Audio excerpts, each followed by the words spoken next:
Kami bersyukur Bapa, karena kami telah memuji memuliakan nama-Mu.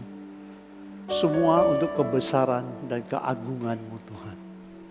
Dan tiba saatnya kami juga akan mendengarkan sebagian daripada firman-Mu. Kiranya urapi kami. Kami boleh mengerti dan menjadi pelaku firman-Mu. Terima kasih Tuhan, kami siap mendengarkan firman-Mu. Kami berdoa dalam nama Tuhan Yesus Kristus. Amin. Ya, pagi ini kita akan mendengarkan betapa pentingnya kalau kita fokus terhadap sesuatu. Ya, fokus terhadap sesuatu. Nanti siang saya akan nyampaikan, banyak yang enggak ngerti, banyak yang enggak mengerti. Kenapa ya kita harus merenungkan firman, gitu loh. Banyak yang benar-benar enggak mengerti. Nah, nanti kita akan belajar manfaatnya apa. Saudara akan lihat yang sangat-sangat luar biasa kalau kita mampu dan mengerti bahwa kenapa kita harus merenungkan firman Tuhan itu, gitu loh. Bukan main. Saya nggak nyangka itu sebenarnya. Sampai sekarang itu mestinya terjadi pada kita. Nah, namun pagi ini ada hal juga yang lebih penting. Kenapa kita sering lihat ya orang nggak baik dalam iman, firman, dan pujian penyembahan maupun doa, jarang yang fokus. Jarang yang fokus. Kalau fokus, pasti ada sesuatu yang terjadi dalam hidupnya. Gitu. Ya. Ini bisa kita buktikan nanti kebenarannya. Salah satu secara sekuler. Secara sekuler ya, saya mau tanya saudara. Kenapa orang autis itu brilian? Artinya pinter. Kenapa? Orang autis itu pinter kenapa? Brilian dia. Pinter banget. Ternyata, ya, kan saya tanya AI itu bilang gini, orang autis itu adalah orang tersisihkan, orang yang dianggap nggak berguna lah, yang tersisih. Gue bilang kamu salah AI, saya bilang. Kenapa salah dia bilang? Banyak orang yang autis justru brilian. Akhirnya dia jawab saya, oh benar kamu katanya. Contohnya Albert Einstein. Terus yang punya yang punya iPhone, Apple, Steve Jobs. Itu mereka awalnya autis. Tapi kok mereka pintar gitu loh. Ternyata mereka, kalau saudara perhatikan orang autis itu bukan orang ketinggalan loh. Dia kalau dia mentekuni satu bidang, dia tekunin habis-habisan, menjadikan dia tuh pintarnya luar biasa. Coba dia perhatiin benar apa enggak. Kalau dia pegang ilmu kedokteran, dia pintar di ilmu kedokteran. Dia di sains, dia pintar di sains. Kenapa? Karena fokus. Jadi apapun, jadi tergantung orang tuanya mengarahkan dirinya kemana. Kalau memang diarahkan dia kepada satu bidang yang sangat berpengaruh, contohnya Albert Einstein, dia bisa menciptakan, menjadikan sains yang luar biasa. Nah ini sebenarnya Tuhan itu menyediakannya buat kita. Pertama, yang namanya fokus itu memang memang pikiran. Tapi di dalam perbuatan itu lebih orang yang fokus itu kalau dia melakukan sesuatu dia tekun sekali. Jadi bukan hanya pikiran. Memang pikiran tapi tekun. Saya belajar dari Abraham. Bagaimana dia fokus dengan iman dia. Abraham itu kan begini ya. Kalau saudara baca, coba dong tampilin Roma 4 ayat 18. Roma 4 ayat 18. Coba.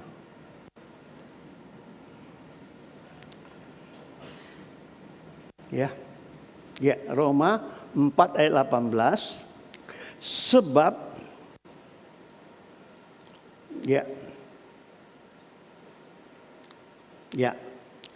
sebab sekalipun tidak ada dasar untuk berharap, namun Abraham berharap juga dan percaya. Berharap dan percaya itu iman ya. Bahwa ia akan menjadi bapa banyak bangsa menurut yang telah difirmankan. Demikianlah banyaknya nanti keturunanmu. Coba 19 coba perhatikan. 19 ya. Imannya tidak menjadi lemah walaupun ia mengetahui bahwa tubuhnya sudah sangat lemah karena usianya telah kira-kira 100 tahun dan bahwa rahim Sarah telah tertutup 20 sampai 22. Ya, 20. Tetapi terhadap janji Allah ia tidak bimbang karena ketidakpercayaan, malah ia diperkuat dalam imannya dan ia memuliakan Allah. Dikuatkan oleh apa? Imannya. Saudara tahu, kalau kita ya, tadi bagus juga ya judul visi saudara, covenant ya, perjanjiannya itu luar biasa sebenarnya. Ini perjanjian. Nah, kamu beriman gak sama perjanjian? Itu yang paling penting. Bukan ininya. Anda bisa beriman gak sama perjanjian tadi gitu loh. Nah, ini yang dilakukan oleh Abraham. Ini luar biasa. Saudara tahu, waktu Tuhan suruh dia keluar dari daerah dia di Haran, tadinya dari Ur sama orang tuanya terus ke Haran. Dari Haran dia disuruh keluar lagi ke tanah Kanaan. Tuhan bilang gini kan, Abram, kamu keluar. Nanti saya akan kasih kamu tanah, tempat yang akan menjadi milikmu sampai ke nenek moyangmu. Oke, Abraham kalau kita sering dengar tuh kayak gini. Abraham dengan iman dia berjalan, dia nggak tahu mana tujuannya, itu memang benar. Tapi yang akhirnya dia sampai ke tujuan. Saya tanya saudara, kalau menurut iman orang sekarang ya, saya tanya, kalau Tuhan janjiin kamu, pasti ada nggak? Pasti ada kan? Iya. Saudara tahu, Abraham sampai ke tanah Kanaan, tidak ada tanah dia. Tidak ada tanah dia, setapak pun tidak. Nih bacanya ya. Mungkin saya ini. Kisah Rasul 7 ayat 5 tolong tampilin. Kisah Rasul 7 ayat 5. Kisah Rasul 7 ayat 5.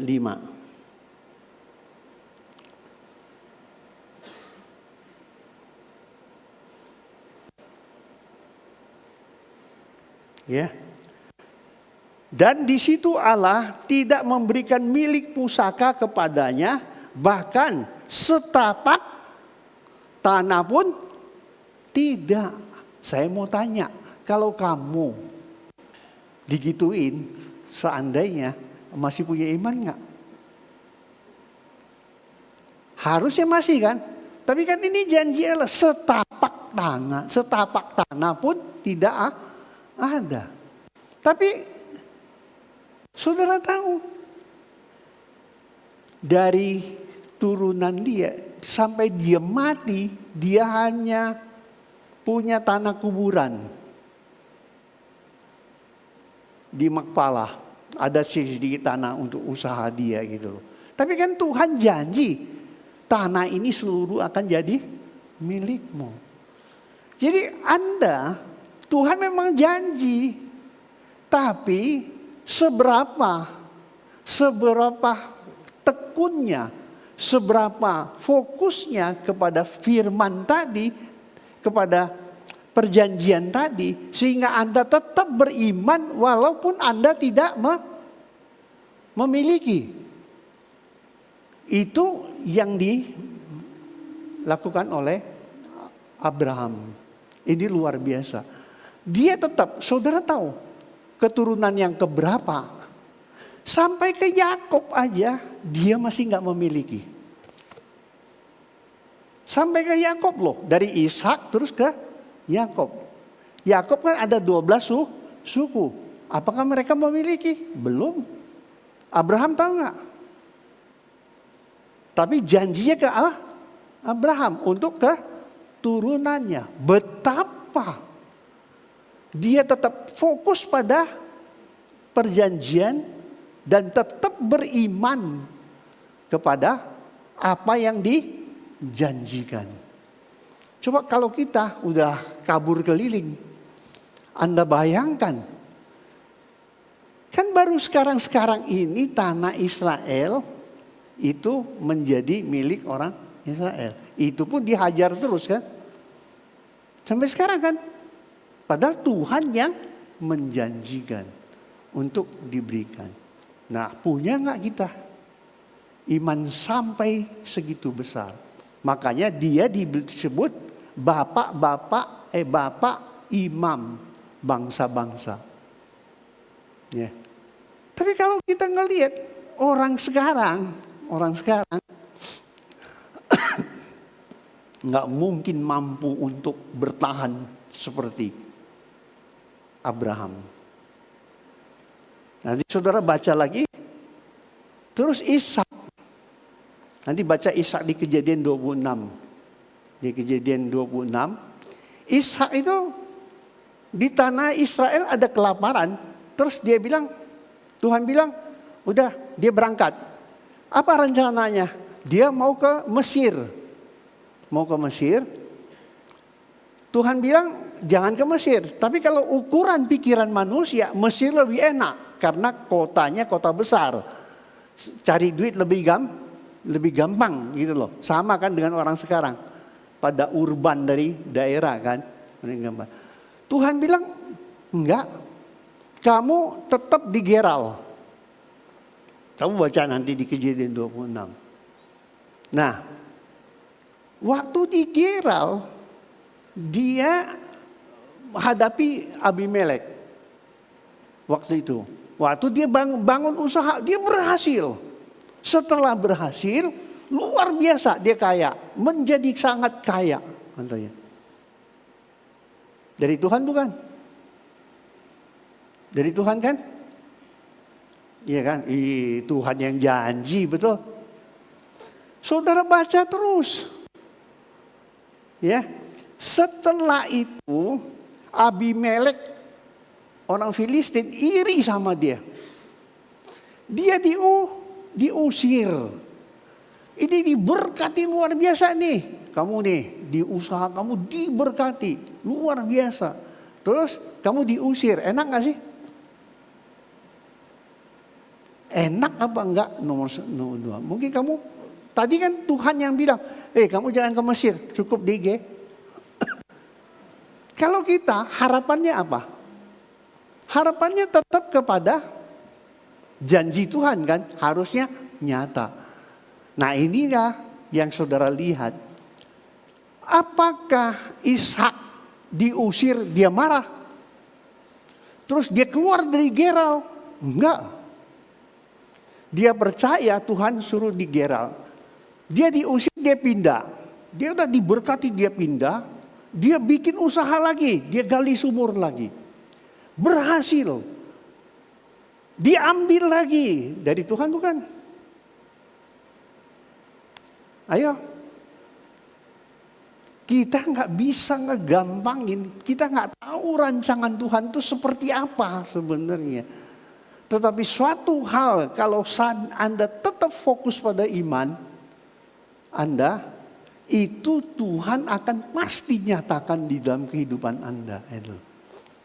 Saudara tahu, dia berhasil nih ya, dia pindah dari daerah masih di lingkup Geral, tapi di lembah Geral, ya kan? Habis diusir, dia nggak ngelawan, nggak apa-apa. Ya udah, lu mau ambil deh katanya. Dia kasih, karena memang kalah segala-galanya. Nah kemudian dia bikin usaha lagi, berhasil lagi, ya kan? Diambil lagi. Menurut kamu dari Tuhan bukan? Kalau kamu yang ngalami, kalau Anda yang ngalami masalah ini, itu dari Tuhan bukan? Pasti Anda pikir 2 kali. Saudara tahu, 4 kali setelah dia berhasil, itu taunya yang ke-1 rupanya nggak seberapa, yang kedua dianggap nggak maksimal, ya. Di yang ketiga diambil, silakan kasih. Yang ke-4 Tuhan kasih dia yang berkatnya luar biasa. Amin. Ini silakan baca pasal 26 dari ayat 1 sampai 33. Silakan baca. Saya nggak mau itu, saya cuma ceritain Anda supaya Anda ngerti gitu loh. Kenapa? Mereka percaya, mereka tetap beriman dan berfokus pada iman. Ini dulu ya, karena ini berhubungan dengan diri kita gitu loh. Ya kan? Dalam hidup ini kita kan sangat tergantung pada diri kita. Nah, saudara kalau lihat lagi, banyak kasus yang seperti itu. Makanya Yesus datang ya. Yesus tuh datang bilang gini loh. Saya bingung sama kalimat ini, jujur. Saudara baca baik-baik ya. Saya bingung sama kalimat ini. Coba Lukas 18 ayat 8. Coba. Lukas 18 ayat 8. Lukas 18 ayat 8. Ya. Aku berkata kepadamu, ia akan segera membenarkan mereka. Akan tetapi jika anak manusia itu datang, maksudnya datang kedua, adakah ia mendapati iman di bumi? Saya mau tanya, ini ditujukan ke siapa? Bukankah kita semua? Ini pertanyaan loh, kok masih ditanya sama Tuhan? Nanti kalau dia datang, masih ada nggak terdapat iman? Jadi penting bagi kita untuk berfokus apa yang Tuhan janjikan dan tetap beriman kepada Tuhan Yesus itu. Ya, ini apa poin yang penting dalam kehidupan kita. Nah kemudian pernah nggak saudara fokus sama firman?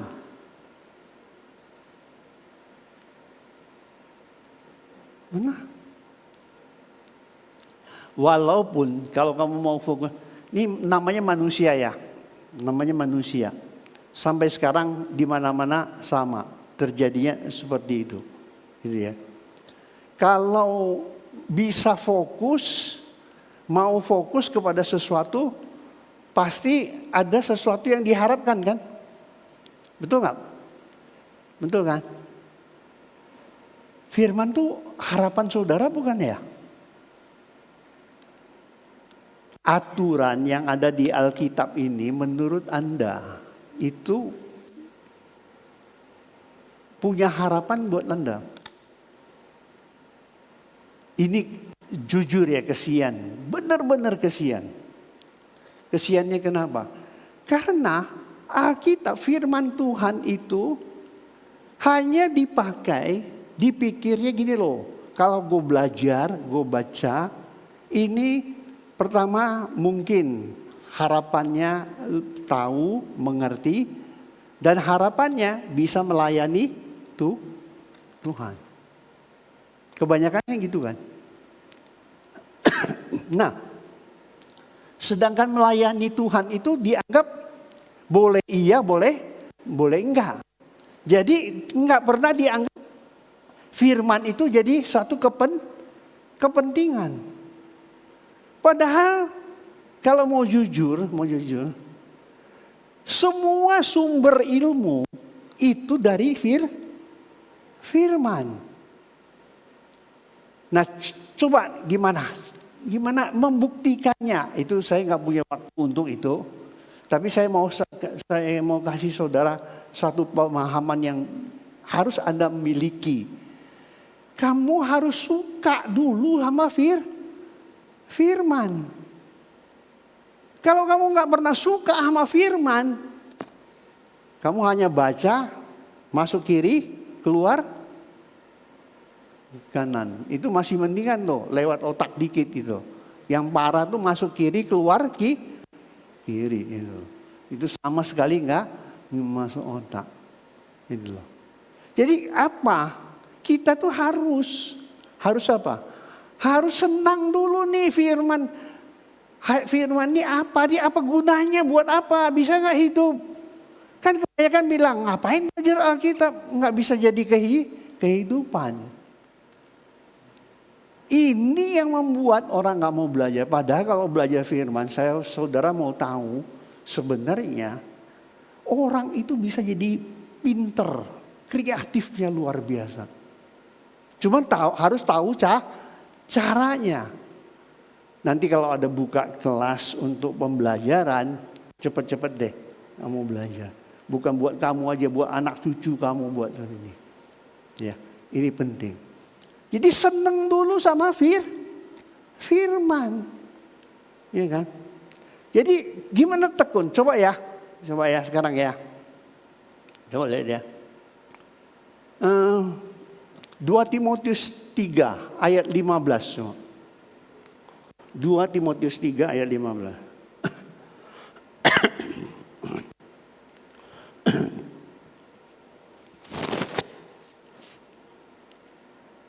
Coba lihat, perhatikan.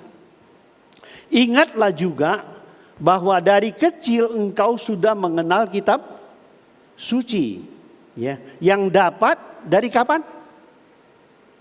Dari kecil. Yang dapat memberikan apa? Hikmat kepadamu dan menuntun engkau kepada keselamatan oleh iman kepada Kristus. Ya kita perhatikan kan cuman kepada menuntun engkau kepada keselamatan. Padahal yang disampaikan dapat memberi apa? Hikmat. Sejak kapan? Sejak kecil. Makanya bangsa Israel, bangsa Yahudi, mereka diajarkan. Coba Ulangan 6 ayat 7. Coba Ulangan 6 ayat 7. Ulangan 6 ayat 7.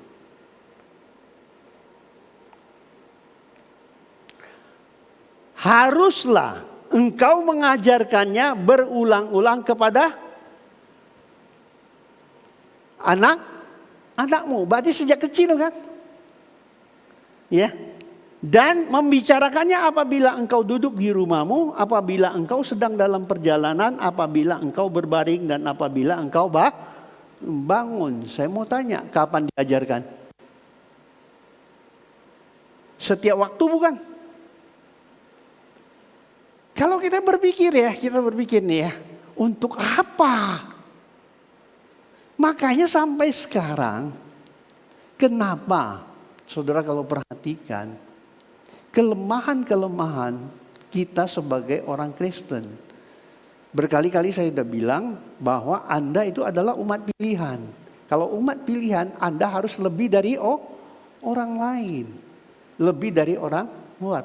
Bahkan, tahu nggak? Lebih dari orang Yahudi. Bisa nggak? Saya ngarang. Kita buktikan. Matius 5 ayat 20. Coba. Matius 5 ayat 20. Ya. Maka aku berkata kepadamu, jika hidup keagamaanmu tidak lebih benar daripada hidup keagamaan ahli-ahli Taurat dan orang-orang Farisi, sesungguhnya kamu tidak akan masuk ke dalam. Baca baik-baik. Bukankah Tuhan Yesus sendiri, ini Tuhan Yesus loh, mau Anda lebih dari ahli Taurat. Ini kan mereka yang Yahudi, umat pilihan secara daging, secara darah. Tapi Anda harusnya lebih dari mereka. Nah, bisa nggak? Mana mungkin? Baca firman aja malas. Mana mungkin? Ya nggak? Ada lagi pendeta yang ngajarin, jangan hafalin Alkitab apa-apaan. Ngerti nggak kalau orang hafal itu untuk apa? Untuk menguatkan memori Anda. Orang pinter, kalau memorinya nggak kuat, nggak mungkin pinter. Iya kan? Nah, ini kenapa disuruh berulang? Ulang. Punya tujuan. Nah, untuk itu kita fokus, kita harus senang kan sama firmannya dulu. Gue senang nggak sama firman? Apa bisa membuktikan?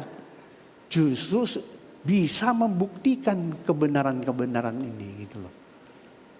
Kalau nggak baca, coba baca Mazmur 119 ayat. Ini kebanyakan firman, nggak apa-apa ya. Kan kamu nggak buka kan, ditampilin kan ya. Yang capek dia tuh.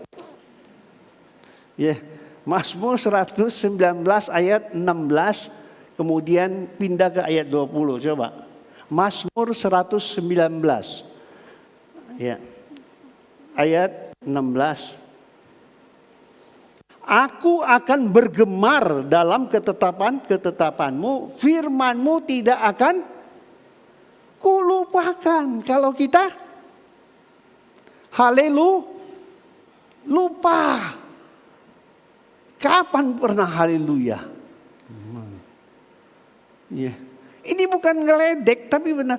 Kalau saya bicaranya agak ini, keinginan kita di dalam hal ini, kami ingin tuh saudara itu benar-benar memiliki, menunjukkan identitas Anda sebagai umat pilihan. Kamu dan nggak ada yang namanya telat ya. Jangan berpikir, gue udah 70 dalam waktu. Nggak ada. Otak itu tetap bekerja. Justru kamu nggak mau baca, nggak mau hafal, otak kamu jadi lemot. Bukti itu terbukti, ini memang terbukti gitu loh. Iya kan? Nah, saya nggak punya bahan, saya nggak buka apa-apa, mati semua. Tapi dari mana gue tahu ayat ini? Umur saya 73, udah lemot dong harusnya. Tapi kenapa nggak lemot? Iya kan? Iya kan tergantung. Nah, firman ini kamu seneng gak? Coba dong ayat 20-nya. Ayat 20. Hancur jiwaku karena rindu kepada hukum-hukummu setiap waktu. Punya gak kerinduan? Amin. Nah, ini yang harus kita miliki gitu. Di dalam kehidupan kita. Itu kan mendidik supaya kita tuh hidup di dalam kebenaran, menuntun hidup Anda. Ya. Itu semua penting. Bukan hanya menuntun, justru membentuk Anda, keturunan Anda menjadi orang-orang yang luar biasa. Tetapi kalau kita nggak mau merubah dari sekarang, Anda bisa bayangin, semua dibantai AI semua. Kalah sama AI semua. Karena kenapa? Otaknya lemot. Ini. Maaf ya, ini bukan lagi marah nih. Bukan lagi marah ya. Lagi bawa firman, oke. Ini kan jadi ngajarin nih, oke. Jadi itu, jangan salah paham. Kalau nggak digituin, kalau kita kepikir, wah gue udah tua nggak perlu lagi, itu salah besar ya. Nggak seperti itu gitu loh. Ya. Yang Tuhan kehendaki, kamu itu lebih daripada orang luar. Amin. Jadi fokuslah belajar. Orang yang fokus itu dia pasti tekun. Tekun belajar firman. Kalau kita tuh biasanya karena kemajuan sosmed dan IT membuat kita justru makin lemah. Makin nganggap, nggak perlu lagi baca yang kayak gini ya, betul. Saudara tahu nggak? Kalau nggak percaya kamu search di Google Anda, Finlandia, Sweden. Sekarang anak-anaknya nggak boleh pakai layar kaca. Suruh kembali belajar pakai konvensional. Tahu nggak kenapa? Kalau enggak, kita nggak pernah fokus. Jangan-jangan nih kamu nih Alkitab juga udah hilang di rumah. Jangan saya itu perkiraan saya karena udah ada di handphone kan. Ya di handphone bagus juga kan. Kalau kita kemana-mana kita bawa kita bisa buka kan. Tapi kalau di rumah lebih baik Anda pakai yang konvensional. Kenapa? Karena ini lebih membuat kita fokus. Ya, nanti siang kamu akan lihat ya. Saya ajarkan Anda gimana kalau orang itu untuk merenungkan apa sih manfaatnya dari firman itu? Bisa nggak menjadi pencipta? Gimana caranya? Nanti kita akan belajar nanti siang. Tapi saya selesaikan dulu ini, yang ini. Tadi fokus iman, fokus firman. Sekarang fokus tetap pujian dan penyembahan. Saudara pernah nggak fokus sama pujian penyembahan saudara?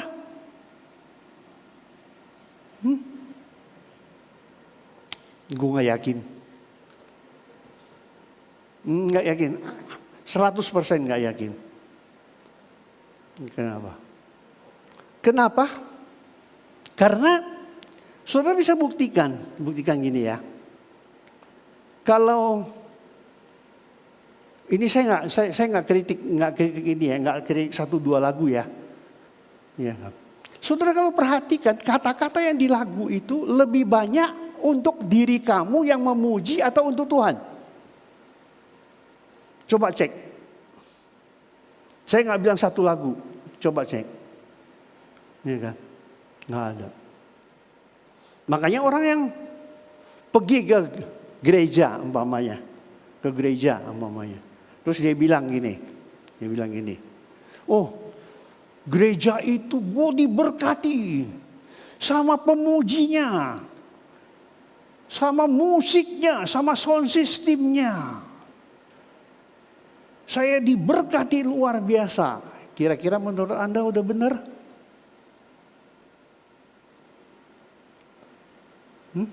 Menurut Anda udah benar? Kenapa diam?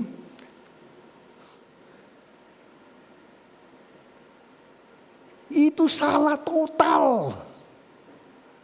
Kamu datang ke gereja, itu penting. Untuk apa? Memuji itu. Loh, apapun yang keluar dari mulutmu, dari hatimu untuk siapa? Nah, kok kamu yang senang? Aneh kan sebenarnya. Makanya gereja ada sebagian, nggak semua, ada sebagian yang dibikin heboh, dibikin apa. Jadi tanpa disadari itu sudah kayak membuat ini Pak. Membuat kayak show gitu loh.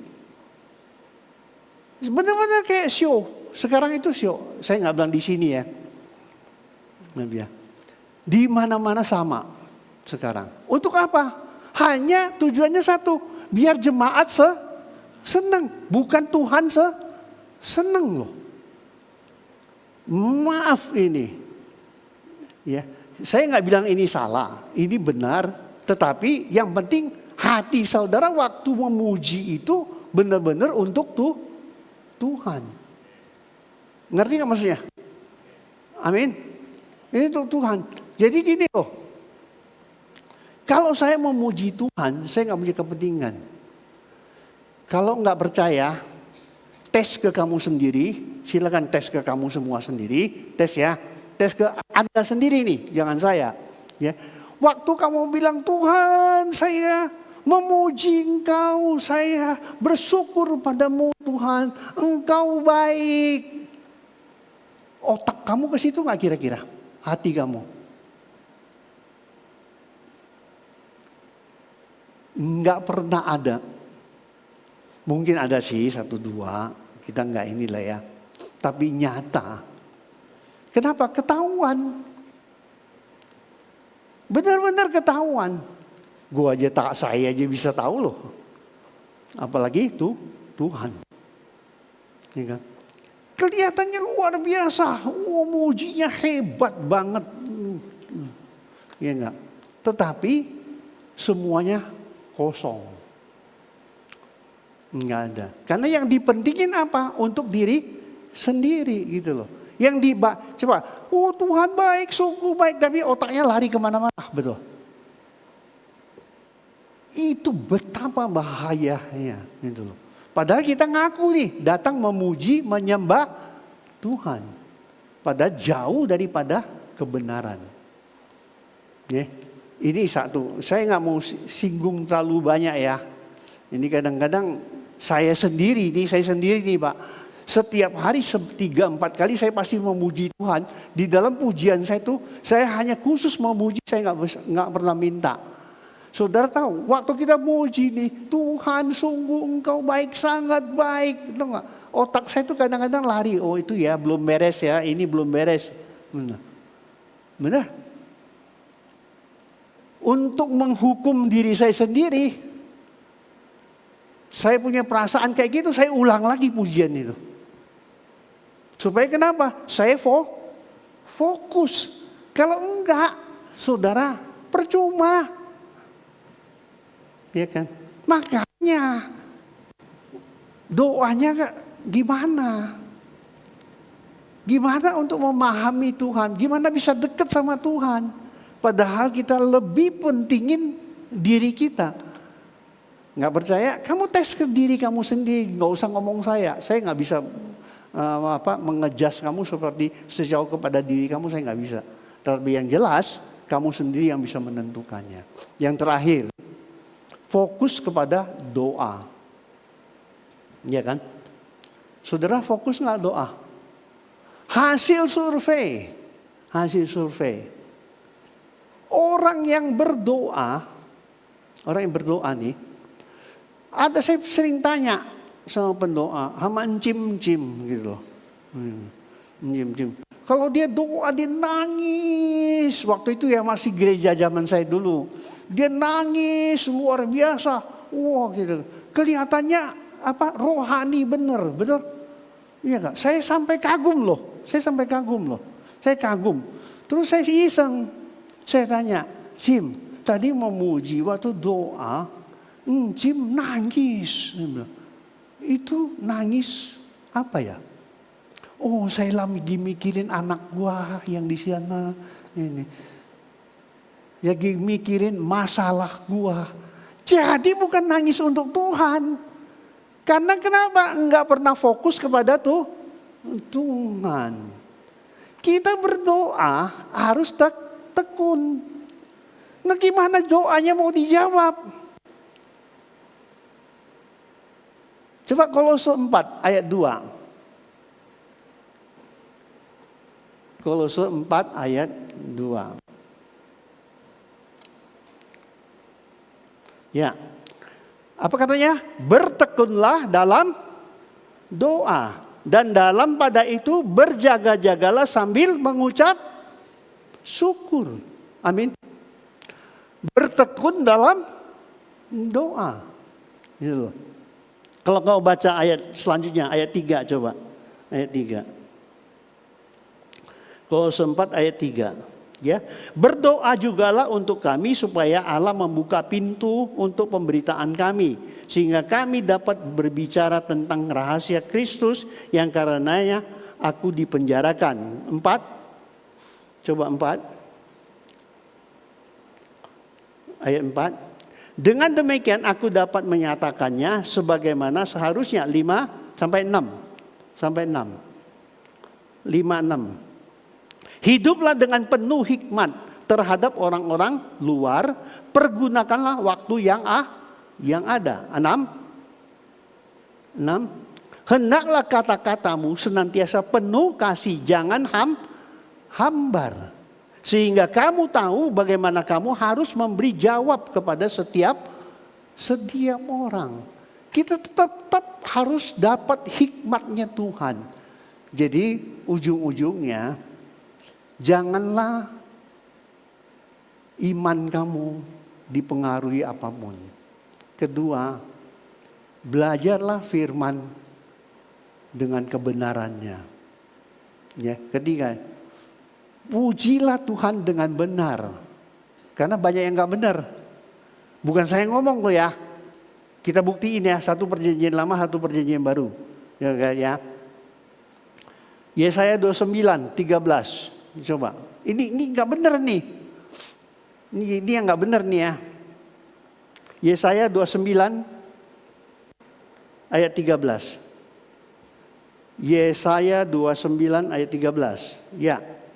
Dan Tuhan telah berfirman, oleh karena bangsa ini datang mendekat dengan mulutnya dan memuliakan aku dengan bibirnya, padahal hatinya menjauh daripadaku dan ibadahnya kepadaku hanyalah perintah manusia yang dihafalkan. Jadi kayak liturgi yang kaku, yang terus-terusan dilakukan. Jadi nggak ada lagi rasa dekatnya sama Tuhan tuh nggak ada. Ya, coba Matius 15 ayat 8 dan 9 coba. Matius 15 ayat 8 dan 9. Oke, ini ayat terakhir kali ya. Bangsa ini memuliakan aku dengan bibirnya, padahal hatinya, ini Matius loh. Perjanjian baru. Berarti kita semua, termasuk saya juga sih, bukan kamu aja. Jadi firman itu kan pedang bermata dua, kena kamu, kena saya, supaya menghibur kamu gitu loh. Ayat 9-nya coba, Matius tadi, Matius 8. Ayat 9, percuma. Perhatikan nih. Percuma mereka beribadah kepadaku, sedangkan ajaran yang mereka ajarkan ialah perintah manusia, dibikinan manusia semua. Ya. Saya nggak bilang semua salah ya, saya nggak mau bilang. Itu kita menghakimi. Tapi kembalilah, itu tadi kan perjanjian lama sama perjanjian yang baru. Nah akhirnya apa untungnya kamu fokus? Kamu lihat ya, fokus iman, fokus firman, fokus pujian penyembahan, fokus doa. Semua ditujukan kepada siapa? Allah. Betul? Dari tadi firman, iman, firman, pujian penyembahan, doa. Semua untuk Tuhan bukan? Nah hasilnya Matius 6 ayat 33. Carilah kerajaan Allah dahulu, semuanya akan ditambahkan. Matius 6, coba 6:33. Yang ini pasti pada mau. Ya, tetapi carilah kerajaan Allah, dahulu kerajaan Allah dan kebenarannya, maka semuanya itu akan ditambahkan. Semuanya apa? Segala-galanya.